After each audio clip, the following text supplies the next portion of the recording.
Zdravo svima. Spremni da jednom za sva vremena naučite kako da pretvarate brzinu. Pokazat ću vam jedan super trik i posle ovoga bit ćete pravi majstori za to. Dobro, ajde da odmah pređemo na stvar. Sigurno se svima desilo da se zbune oko brzine, pogotovo kad se porede različite jedinice. Evo pitanja. Kako uopšte da uporedimo dve brzine ako su izražene u potpuno različitim jedinicama? Recimo, imamo auto koji ide 72 km na sat. S druge strane, imamo vrhunskog sprintera koji trči 10 metara u sekundi. Ko je brži? Ovako na prvu loptu stvarno je teško reći, jel da?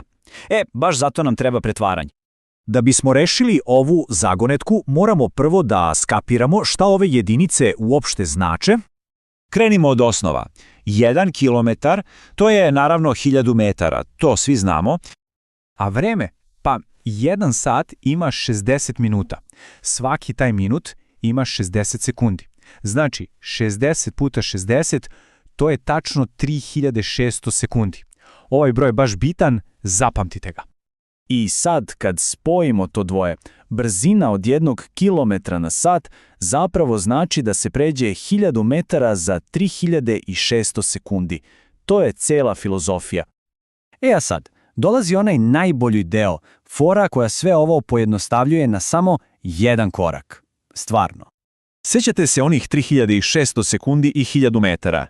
Pa, ako podelimo 3600 sa 1000, dobijamo 3,6. Ovo nije običan broj, ovo je naš magični broj. On je ključ za apsolutno svako pretvaranje brzine. I evo ga, pravilo super jednostavno. Kad hoćete da pretvorite kilometre na sat u metre u sekundi, samo podelite sa 3,6. A kad idete obrnuto, iz metara u sekundi u kilometre na sat, šta mislite? Pa naravno, pomnožite sa 3,6. Dobro, dosta teorije. Ajde da vidimo kako ovo radi na jednom pravom primjeru iz zadatka. Evo ga, klasičan zadatak, verovatno iz udžbenika za 6. razred.